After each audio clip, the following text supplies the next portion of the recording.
The Don's Assistant. Chapter 3. The gown arrived at noon in a long, zippered garment bag delivered by a courier, who bowed twice and fled as if a single scratch would cost him his job.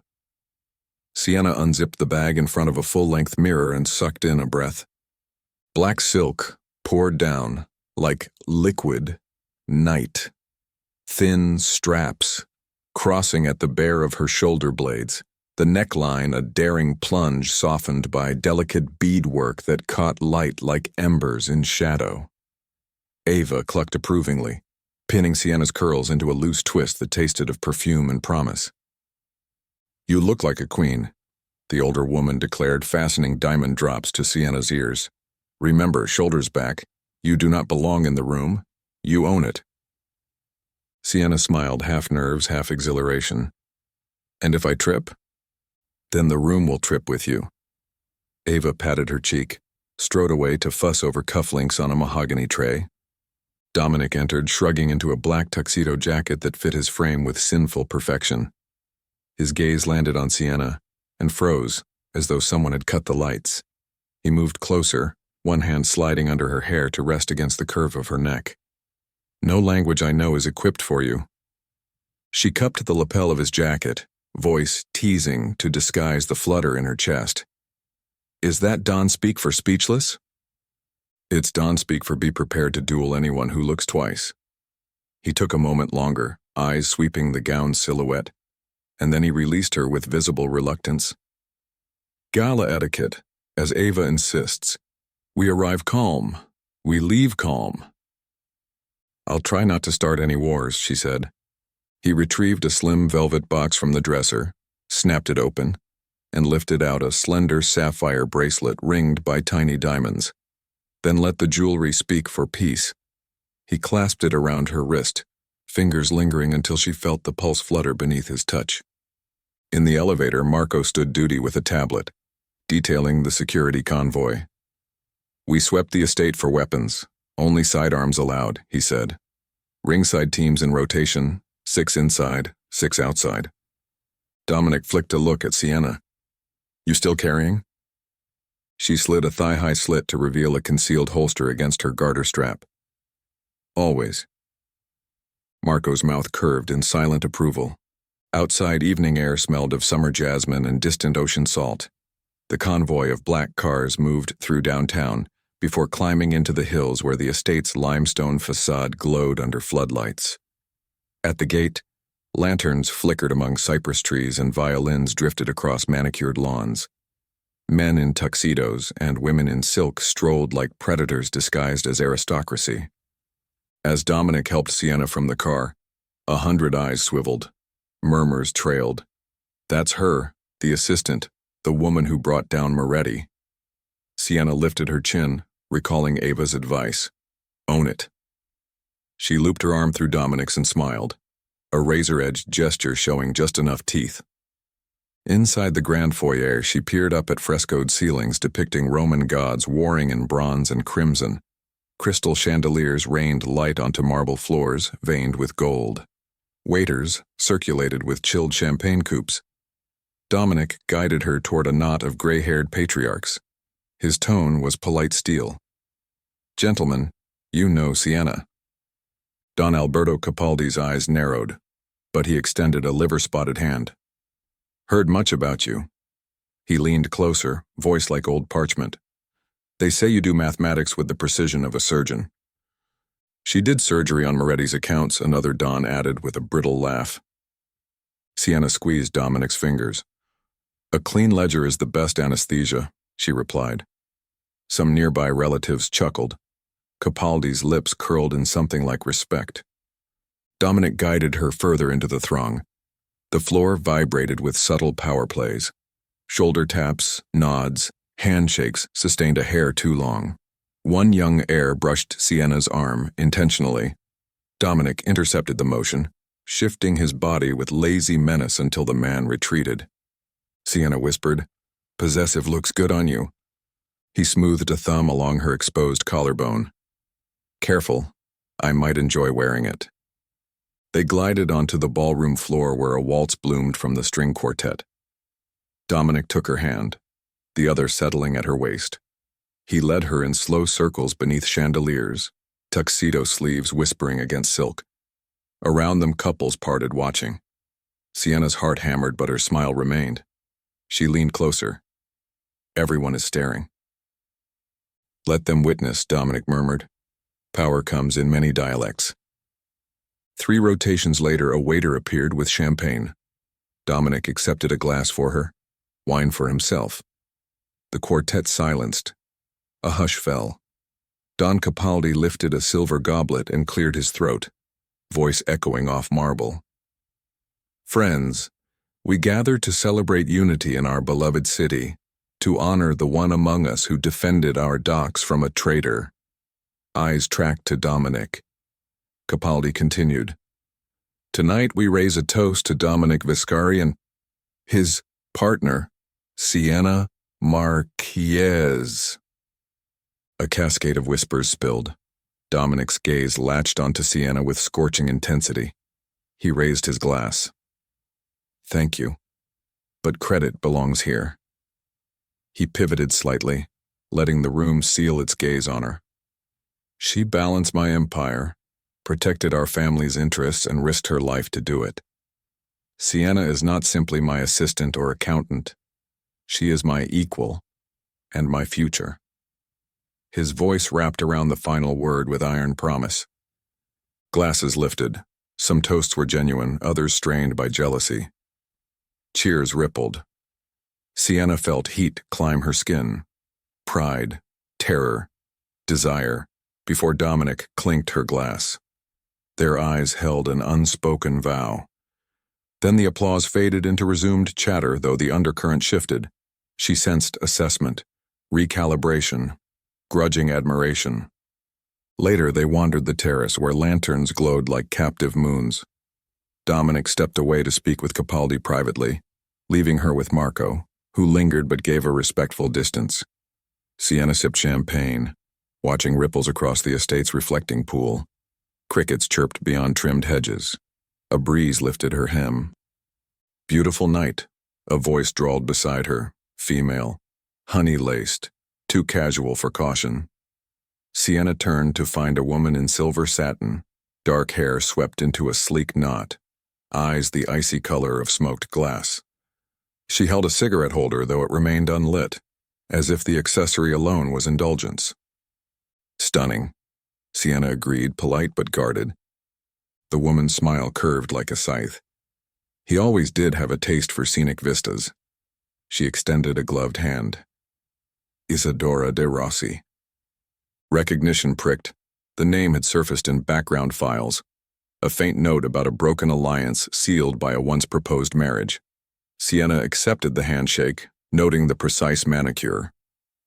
"Sienna Marquez." "Ah yes, the famed assistant who tamed the ghost." Isadora's eyes flicked over Sienna's gown with clinical interest.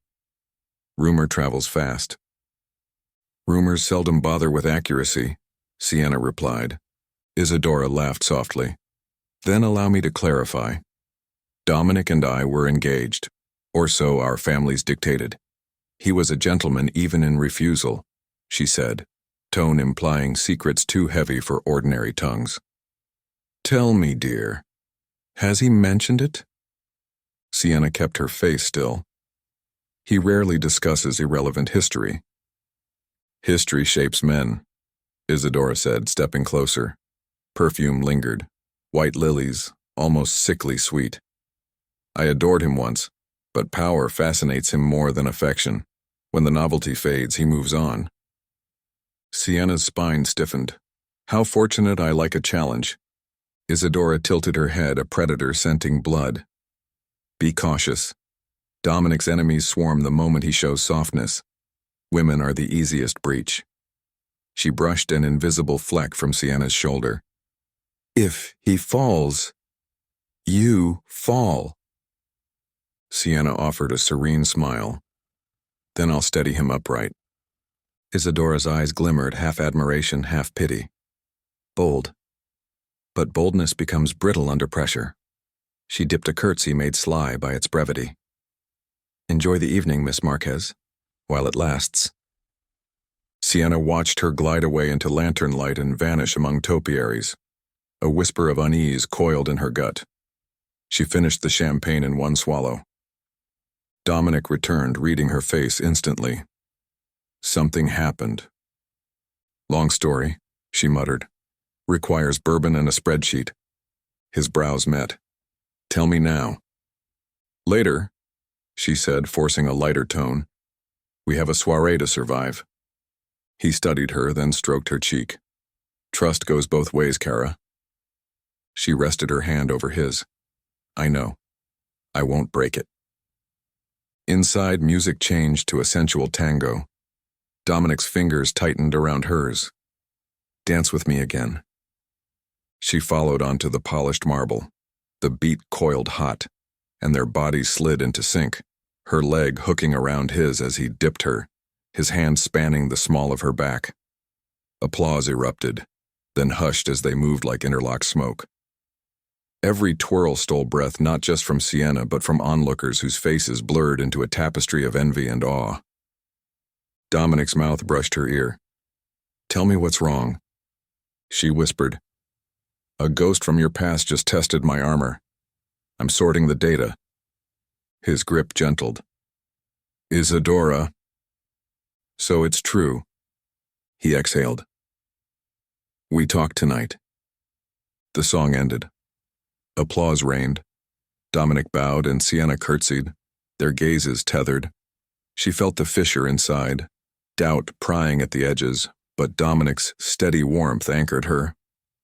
As midnight approached, they made rounds, bidding farewell. In the portico, Marco signaled all clear, cars rolling forward. Sienna caught one last glimpse of Isadora standing under a torchlit archway, silver dress shimmering like a blade. The woman raised a delicate hand in farewell, or warning, then turned away. In the car, Dominic held Sienna's hand but kept silent as if words required a battlefield cleared of bystanders. Moonlight slid through tinted glass, glossing his cheekbones. Sienna stared out at the city lights, pulse split between caution and longing. Ava would be waiting with herbal tea. Marco's eyes in the rear view glimmered suspicion of whatever haunted his boss's thoughts. Sienna squeezed Dominic's fingers. I'm tired of being looked at. He brought her hand to his lips. Then when we get home, let me see you, he murmured. Only me. Her breath stuttered at the promise. The penthouse elevator chimed them in.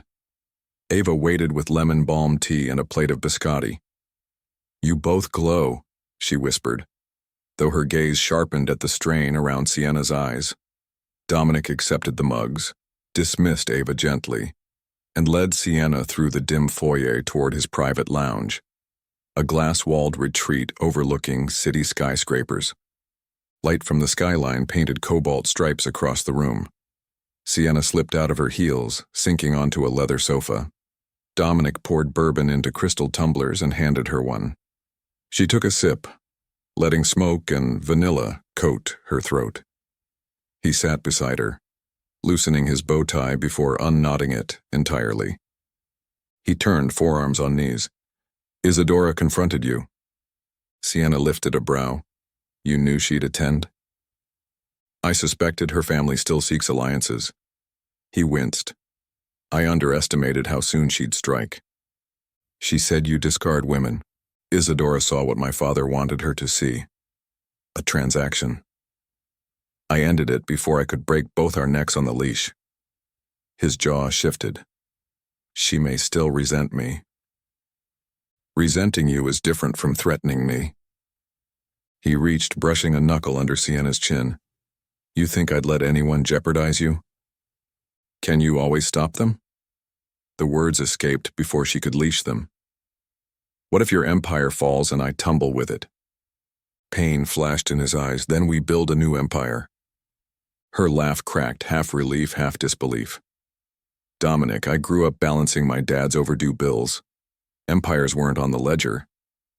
He cupped her face. I never planned on loving an accountant. Her pulse skipped.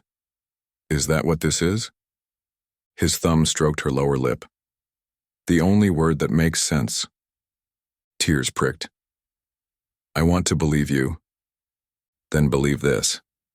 He set aside her glass, pulled her onto his lap. His kiss tasted of bourbon and vulnerability. She answered, letting doubt dissolve under his insistence, but somewhere deep, a kernel of worry planted roots. Isadora's voice lingered, whispering of patterns, discard, ruin. When Dominic kissed along her throat, the voice faded, replaced by a hum of awareness. She threaded fingers through his hair, whispering, "Show me I'm not temporary." He lifted her in one swift motion and carried her toward the bedroom. Doors whispered shut, and city lights spilled across silk sheets. Hours later, after touch and confession bled into drowsy silence, Sienna stirred at the buzz of Dominic's phone on the nightstand. He answered, voice rough. "Marco?" She heard the answer, muffled, urgent. Dominic cursed softly. "Encrypt the file, we're on our way." He hung up. Sienna pushed up on an elbow. "Trouble?" "Another leak," he said. "Not family. External." Lightning flickered far on the horizon as if city lights alone could not contain the coming storm. Rain still whispered at the bedroom windows when Dominic swung out of bed and pulled on dark slacks, every muscle taut with urgency. Sienna rose too, wincing as her gown from the gala caught underfoot. She stepped free of the silk, reached instinctively for leggings and a loose t-shirt. Dominic's gaze flicked to her bare shoulders, softening for a breath, then sharpening again. "You don't have to come," he said. "I'm not a spectator," she answered, fastening her hair into a messy knot and slipping the sapphire bracelet back onto her wrist. "Besides, Marco called you at 4 a.m. That means he found something ugly." Dominic conceded with a nod. In the hallway, Ava appeared in a robe, her hair in sleep-frizzed curls. Without a word, she handed them both steaming mugs of espresso, eyes clouded with worry. Dominic squeezed her shoulder. Sienna mouthed thank you. They drank on the elevator ride, bitter heat fueling adrenaline. The war room's screens glowed against darkness. Marco stood beside Blanca, who tapped a tablet, jaw set. Arturo prowled near the window, phone to ear. In the center, hands zip-tied behind his back, knelt Raphael, a rugged man in his early 40s with a fading scar over his cheekbone and eyes red from alcohol or rage. Dominic's voice was ice. "Explain the transmission." Blanca enlarged a map on the main screen. A flight path, highlighted in scarlet, arcing from the city to a coastal warehouse district. Encrypted pings went out every 45 minutes for the last 3 nights. They contained timestamps and security rosters. Sienna frowned. "Not cargo manifests?" "Just movement schedules," Blanca confirmed. "Enough to stage ambushes." Dominic circled Raphael slowly. "Who are you feeding?" Raphael spat at the floor, defiance a bitter flare despite his bindings. "You lost your edge the moment you let her in." He flicked a glance at Sienna, sneering. "The families see it. I saved your empire for years and you replaced me with a woman who counts beans." Sienna stepped forward before Dominic could. "Beans built this empire. Math saved your life when Franco's bullets flew, remember?" She angled her head. "Who pays you?" Raphael said nothing. Marco moved to haul him up, but Dominic lifted a hand. He knelt, coming eye level with the man who once guarded him like a brother. "I offered loyalty," Dominic said quietly. "You chose envy. Now choose truth or a shallow grave." Raphael's jaw clenched. "I chose survival. Your new queen paints targets on all of us." Dominic's fist shot out, cracking against Raphael's jaw with a sick thud. Blood spattered marble. Sienna's breath caught. Marco flinched. Dominic grabbed Raphael's collar, muscles bunched, one more hit from shattering bone. Sienna strode forward, pressing her palm to Dominic's forearm. "Enough." For a moment, Dominic's eyes were feral. Then he saw her, really saw her, and the tornado inside him faltered. He dropped Raphael, who sagged to his knees, coughing blood onto his shirt. Sienna turned to Marco. "Secure him in isolation. 24-hour watch, no visitors." Marco nodded, hauling Raphael out with Arturo's help. Blanca shut down the screens, leaving only one monitor glowing with the still open flight path. Silence settled, broken only by labored breathing. Dominic braced his hands on the table, head bowed. Sienna touched his back. "You didn't lose control," she whispered. "You kept it." He huffed a mirthless laugh. "By a thread." He straightened, eyes haunted. "I trusted him since my father's funeral." "Trust can fracture," she said, "but you learn and reinforce." He looked at her, emotion raw. "Reinforce?" "With steel," she replied, "and maybe a better HR policy." He almost smiled, the faintest twitch. She linked their fingers and led him from the war room. They walked the corridor in silence until they reached Dominic's private lounge. Dawn still hovered below the horizon. The city's lights glittered like coins in black water. Dominic poured bourbon again, but handed it to her unused. "You saved Raphael's life." "No," she corrected. "I guarded yours. Every time you spill blood, a part of you bleeds too." He set the glass aside and placed both hands on her waist, voice hoarse. "Sienna, what did Isadora say to you?" Sienna's shoulders tightened. She recounted the conversation on the terrace, every poisoned sentence. Dominic listened, expression darkening at each word. "I should have warned you," he said when she finished. "The engagement was arranged before my father died. I never touched her. When I ended it, her family lost leverage, and she lost face.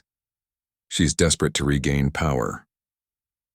"Does she still have feelings for you?" Sienna asked quietly. "Resentment, not affection, and maybe envy for what you represent." He traced the outline of her bracelet. "You are everything that is real to me. Isadora is a cautionary tale." "You have a library of those," Sienna murmured. He took her hands, threading them through his. "I built walls higher than the harbor cranes. You see over them. That terrifies me." Tears threatened but didn't fall. "You terrify me too. My heart's never beat this loud." He pressed their joined hands to his chest. "Feel mine." His heartbeat thundered beneath her palm. "It matches yours. No one else ever influenced its rhythm." Her throat tightened. "I want proof we're more than tonight's spotlight." "The proof is here," he whispered, pressing a kiss to her knuckles, then trailing lips up her wrist to the sensitive crease at her elbow. "And here," he added, lips brushing her clavicle. She gasped softly, her body arching. "Words," she pleaded. "I love you," he breathed against her skin, the confession raw and unembellished. "I am yours, not for display, for life." The dam inside her broke, tears spilled, hot and silent. "I love you," she answered, voice shaking. "All your ledgers and all your shadows." He lifted her, carried her to the couch before the panoramic window, laying her down with reverence. Moonlight cooled the bourbon warmth of their skin. His hands skimmed over the sapphire bracelet, along the delicate straps of her borrowed camisole down to the waistband of her leggings. She trembled, both fear and desire dissolving into a single unstoppable pulse. He kissed the tear tracks from her cheeks, tasted salt and vow. She unbuttoned his shirt slowly, mapping the lines of his torso with her palms, feeling muscle tense beneath. His breath hitched as she trailed open-mouthed kisses down the scar near his ribs, a souvenir from battles past. Clothes became a forgotten heap, all barriers discarded until skin pressed to skin, hearts frantic under shared heat. He was intentionally gentle, learning every gasp, every arch. She guided him with whispered needs, unafraid to steer a king. Their connection felt like arithmetic recalibrated, two integers colliding into a single prime number, indivisible. When release came, it was not violent, but expansive, a quiet supernova blooming behind closed eyes. They lay tangled, her cheek on his chest, his fingers tracing idle circles at the base of her spine. Minutes, maybe hours, passed to the hush of the city's artificial dawn. A violet stripe touched the horizon. Sienna lifted her head, hair falling over his heart. Does this empire feel less hollow now? With you inside it, he said, voice thick. It echoes with life. She smiled, kissed him softly. Then we add walls of trust, floors of respect. No secrets unshared. All secrets, he vowed, including this. He reached to the glass coffee table, retrieved a slim leather folder she hadn't noticed. Updated ownership documents for the new security firm, all transferred to your name as co-signatory. Her jaw parted.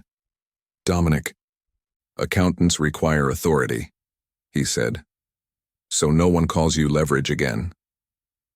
She closed the folder, tears threatening anew. You are ridiculous, she whispered, smiling through the swirl of awe and panic. But I accept. He drew her into another kiss, slow, promising, but a vibration against the floorboards interrupted. Dominic's phone. He groaned, reached, glanced at the screen. Marco. Sienna's gut tightened. Dominic answered, voice formal. Talk. Marco's reply was audible from the handset, low and urgent. Dominic's features hardened. External? Are you sure? A pause. Put Blanca on it. I'll be right there. He ended the call. Sienna sat up, wrapping a blanket around her shoulders. Another leak? Yes, Dominic said, standing, shoving arms into a black t-shirt.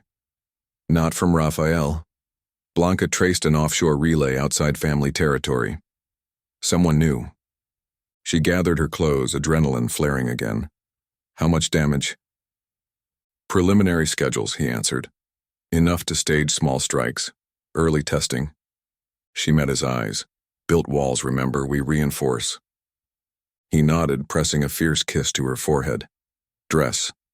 We'll brief in 10. As he turned to leave, she caught his hand. Whatever comes, we face it together. I know, he said, voice softening. It's our empire now. He vanished down the hall. Sienna exhaled, pulse a drum, hope and dread twining like ivy. She dressed quickly, straightened the blanket-rumpled couch, and reached for her laptop. Dawn's first gold rays splintered through glass, igniting dust motes like sparks. Behind her, the city stirred, unaware that somewhere within its steel arteries, betrayal rewrote itself yet again. But this time she would be ready, ledger-balanced, heart-armored, not in solitude, but in the unbreakable alloy of two aligned souls. Marco was already in the war room when Sienna arrived, tying her hair into a tight ponytail as she took the seat beside Blanca. Dominic stood before the central screen, rain-damp t-shirt clinging to his shoulders, eyes hard.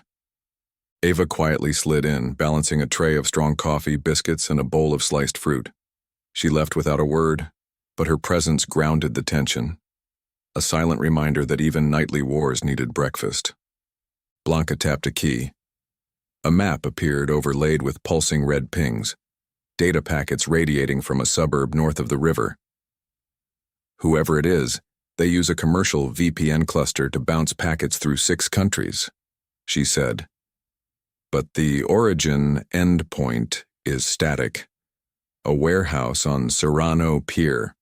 Leaseholder is a shell company called Silver Lark Imports. Paper trail ends in Luxembourg. Sienna leaned forward. Luxembourg ties to Orpheus's financial fingerprints. She zoomed on the file Blanca sent earlier. Our last intel on Orpheus had him moving weapons through the Balkans. If he's in the city, he could be funneling RPGs. Dominic's jaw tightened. Schedule leaks alone don't justify heavy ordnance. Unless he's planning spectacle, Marco said. A single rocket at the docks, televised, would destroy confidence in your control. Dominic crossed his arms. Then we silence him before he fires. There was a soft ping from another laptop. Arturo strode in, dropping a flash drive onto the table. Security cameras from the gala's service entrance pulled them when I heard about the leak. He clicked and footage played. Isadora in her silver gown leaving the terrace through a service corridor. She paused beside a man in chef whites, too tall, shoulders too broad. She slipped him a slim USB, brushed a kiss to his cheek, and walked on. The camera caught the man's face for a split second. Faint scar across his brow, eyes pale as old glass. Marco swore. "That's Orpheus." Sienna's stomach dipped. Isadora had a pocket drive. Dominic's voice was blade thin. She had Raphael's schedules and passed them to Orpheus. He uses the intel tonight, destroys the docs, discredits me, and offers Isadora's family a new alliance. Blanca drummed fingers on the desk. Window is narrow. If he launches before dawn, we're too late. Sienna's mind flashed through variables. The warehouse radiates every 45 minutes. That means he's still packaging data, maybe calibrating guidance. We can disrupt power to the grid node, blind his launch system. Blanca keyed in commands. Cutting electricity requires physical access. Marco cracked his knuckles. I'll take Alpha Team inside the substation. Blanca can drop a looped feed to hide us. Dominic leads Bravo to breach Serrano Pier. Dominic nodded, but Sienna stepped in front of the screen, blocking the map. No. Dominic leads no one, until we sort Raphael. Dominic blinked. Raphael is contained. He was.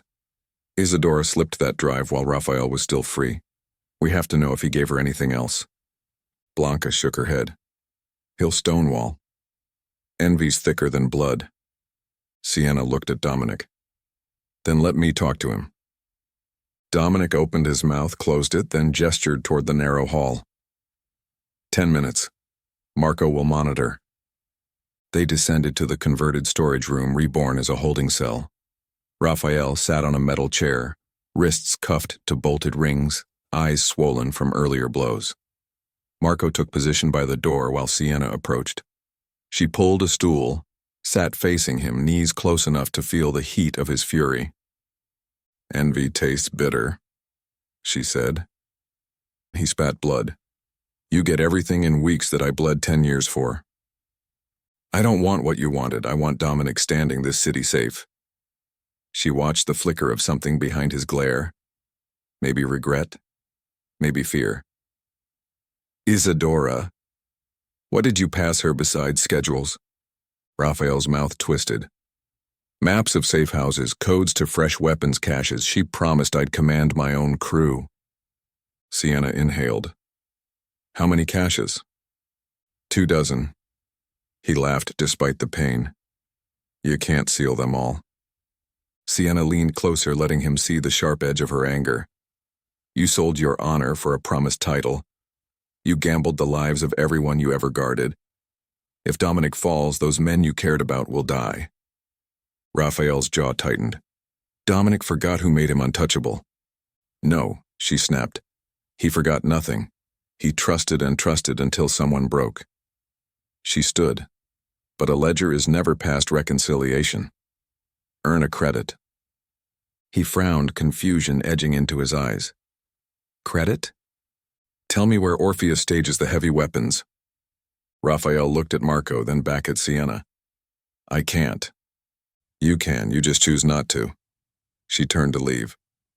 Wait, Raphael rasped. She paused, hope flaring. His shoulders slumped. West Harbor, an old ferry depot under renovation. He hides launch tubes in the dry dock. He looked up at her, despair raw. Tell Dominic I'm sorry. Sienna inclined her head. Only you can tell him that. She gestured to Marco. Extend secure line. Marco relayed the intel upstairs. Within minutes, the plan changed. Alpha would cut power. Bravo would breach the ferry depot. Sienna would coordinate remote logistics with Blanca and Ava from the war room. Back at the screens, Ava set a mug of coffee in front of Sienna. Keep your engine running, she whispered. He needs you clear-headed. Sienna blinked up at her. And if he doesn't come back? Ava's answer was calm as bone. Then we balance the books and avenge. Dominic entered in tactical gear, pistol at his hip, earpiece snug. He paused by Sienna. You'll be safe here. She touched his vest, flattened her palm over his chest. Come back with both hearts beating. He kissed her swiftly. I will. The teams deployed. Sienna and Blanca watched GPS dots crawl across the map. Alpha reached the substation first. Marco's voice crackled through. Inside. Cutting main feed. One by one, red lights on the city grid flicked black near Serrano Pier. 10 seconds later, backup generators hummed on, but slower. Blanca's code looped the surge to delay restart. Dominic's Bravo unit swarmed the ferry depot, entering through a maintenance tunnel. Gunfire burst through comms. First staccato, then sustained. Dominic's muffled orders directed men to flank. Sienna clenched her cup until steam seared her knuckles. We have to move remote cameras, Blanca said, fingers flying. 2 feeds popped onto the main screen. Thermal images of the depot interior. Launch tubes lined the walls like dormant serpents, each with a small control panel requiring power. Orpheus stood at the central computer rack, shouting at techs, pistol in hand. Dominic's silhouette appeared on thermal, sliding into cover. Over comms, Arturo's voice. Hostiles pinned behind turbines. Basement clear. Dominic responded. Advance on control rack. Take Orpheus alive. Outside, rain intensified into a sheet of silver. Sienna reached for Ava's hand as the monitors flashed. An explosion jolted the thermal feed, the bright bloom of a flashbang. Figures staggered. Gunfire erupted. Orpheus turned, firing wildly. Dominic lunged, tackling him.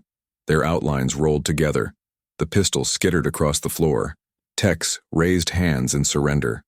Marco's voice came through, breathless. Rack secured, Orpheus down. Sienna exhaled, tears starting without permission, but Blanca stiffened. Secondary failsafe, he's got a remote charge. A soft beeping filled the audio channel. A rapid triplet of tones, speeding. Dominic shouted orders.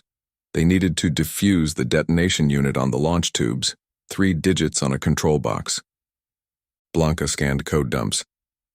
Password attempts limited to 1. If we guess wrong, chain reaction. Sienna's mind raced through Orpheus's known signatures. Mythological villains, Greek tragic numbers, maybe code phrases. She closed her eyes, remembering the clip of Orpheus singing in a warehouse. Lyrics quoting Dante. She tried tangent numbers quickly in her head. Dominic, code might be 137, she said. His myth ID for proximity murders. Dominic repeated the digits. The beeping continued unchanged. Blanca cursed. 10 seconds. Sienna looked at Ava. The gala. Isadora's gestures. She held a cigarette holder 9 inches long, measured flick of ash 3 times. Try 993. Dominic punched 993, the beeping cut short. Silence. Then Dominic's voice on green light. Device disarmed. Sienna collapsed into her chair, breath heaving. Blanca swiped stray hair out of her face. Good save. Ava pressed a fresh cloth to Sienna's cheek. Only then did Sienna realize tears had flooded. He's safe, Ava murmured. The team secured Orpheus, loaded launch tubes into armored vans. Marco's feed buzzed through, returning to base.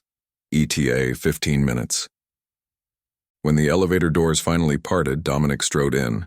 Damp hair stuck to his forehead. Orpheus cuffed and flanked by 2 guards. Dominic steered the prisoner past the war room window, expression carved from stone. He gave orders, abbreviated and lethal, holding cell, no visitors, 24-hour rotation. Then he turned and walked straight to Sienna. She rose, he dragged her into his arms, soaked tactical vest smearing water onto her t-shirt. He crushed her against him. Breath shaky. She felt him inhale her scent like a drowning man. You stopped the blast, he murmured. We stopped it. She leaned back, examining his face. No fresh wounds. He caught her hand, lifting it to his lips, pressing a kiss to the inside of her wrist. Marco cleared his throat. Blanca traced the last external packet. It routes to an offshore proxy. Name matches 1 shareholder account. He handed a printed page to Dominic, who scanned the brief lines, fists tightening. Isadora de Rossi, beneficiary of Silver Lark Imports. Sienna's stomach churned. Dominic handed her the page. She's aligned with Orpheus. And she's not finished, Sienna said quietly. Dominic looked out at the rain beyond glass. We move before she does. Raphael's voice suddenly crackled through the intercom. Dominic. Guards must have patched him in. I want to talk. Dominic pressed the intercom button. Speak. I can guide you to Isadora's personal safe house. She trusts me still. Let me help. Sienna glanced at Dominic. Redemption, she whispered. Dominic's shoulders seemed to lower a fraction. Tension bleeding. Coordinates? Raphael gave an address in the old quarter, an abandoned bell tower converted loft. Dominic ended the call and turned to Sienna. Your read? He's remorseful, desperate to make amends. We can use it, but not tonight. We breathe first. Dominic nodded, exhaustion flickering across his eyes. First we breathe. Ava arrived with towels. She fussed over Dominic's wet hair, over Sienna's trembling hands. She guided them from the war room. Breakfast, then rest. You save world later. Marco stayed to brief Blanca and Arturo. Ava led Dominic and Sienna to the kitchen, where the smell of fresh pastries filled the air. They sat at the island while Ava poured coffee. For a moment no one spoke. The rain softened to a distant hush. Dominic finally reached across the counter, palm up. Sienna laid her hand in his. He traced the sapphire bracelet. You wrote tonight's ending, he said. We're co-authors, she answered. He smiled, weary but real. Chapter 4 will be trickier. Then we add footnotes. Ava clucked from the stove. No ledgers at breakfast. Eat. They obeyed, nibbling still-warm croissants. Outside, the eastern sky blushed pearl. The city awoke unaware of how close its night had veered toward flames. When the last crumbs vanished, Dominic rose, offered Sienna his hand. They walked to the balcony, rain-cleansed dawn unfolding in pink ribbons. Far below, traffic murmured and streetlights winked out. Sienna stood against the rail, Dominic's arms around her waist. You're not temporary, he said softly, echoing her plea from hours before. You are the constant I never plotted. She leaned back, letting his warmth shield her from the morning chill. And you're the variable that made the equation interesting. Marco appeared at the balcony door, phone raised. Police took Orpheus to Black Site. He's talking already. Names, routes, everything. Dominic nodded. Good. Let Raphael have a chance to atone. And Marco, call Capaldi. Tell him unity depends on removing Isadora's influence. Marco slipped away, leaving them alone again. Sienna turned. We still have to survive a vengeful ex-fiancé with artillery access. Dominic's lips curved. We will. Together. She rolled onto her toes, pressed a kiss to his mouth. Slow. Sure. Sunlight edged over the horizon, gilding skyscrapers, touching the penthouse glass with promise. Far below, the city breathed, unaware that two souls on a balcony had rewritten the balance of power with love, spreadsheets, and unwavering loyalty. Sienna touched her bracelet, feeling its steady weight. Dominic placed his hand over hers, locking them together. They watched dawn cleanse the night, ready for the next calculus of danger and devotion. And somewhere in the old quarter, Isadora de Rossi smiled in candlelight, spinning a sapphire earring between her fingers as she dialed a satellite phone, her voice velvet and venom. The game was far from over, but for now, on this balcony, wrapped in morning light, Dominic and Sienna held the board.